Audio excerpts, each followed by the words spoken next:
Hi, this is Landscape of Mothers and Jill Clifton here.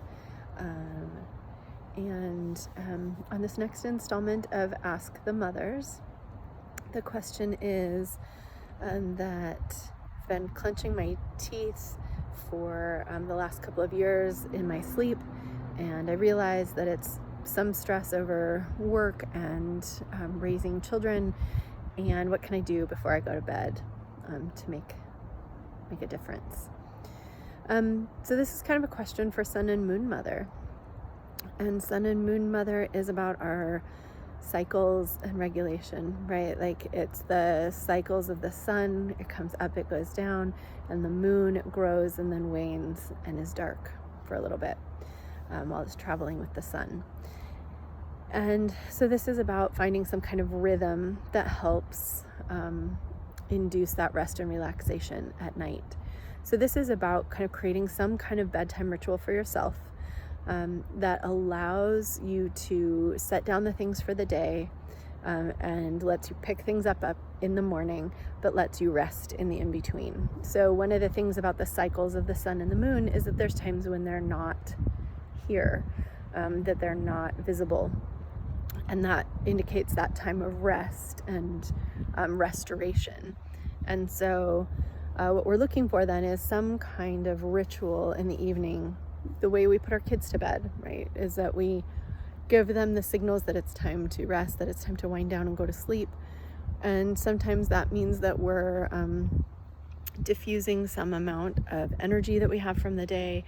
So sometimes some kids need some like rough housing or something that dispels some of that energy so that they can lay down and rest.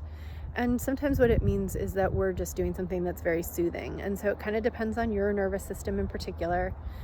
Things that I recommend would be things like you can take a bath before you go to bed, and use like the shower or the bath water to feel the sense of release into the water and then letting it flow away.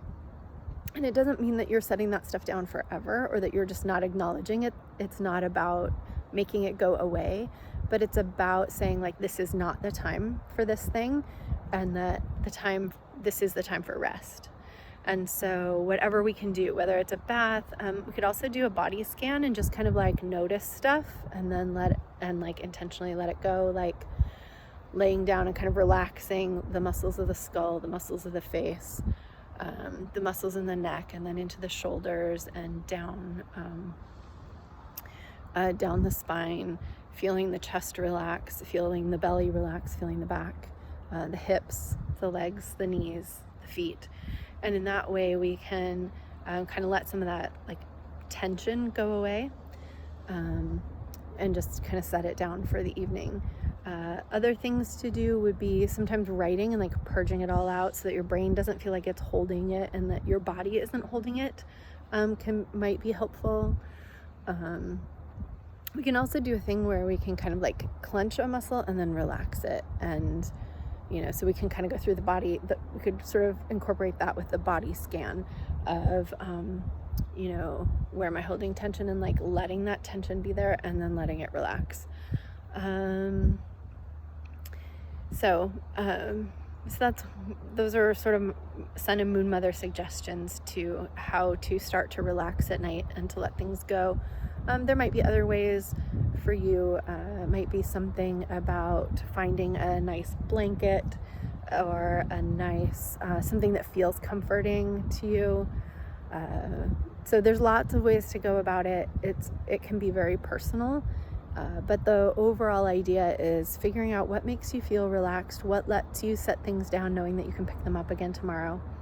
Like I said, if it's a mind thing, sometimes writing it down and getting it out of your brain will help things release, because your brain can relax knowing that it's written somewhere, or that it's something that's easily picked up in the morning. I hope that helps.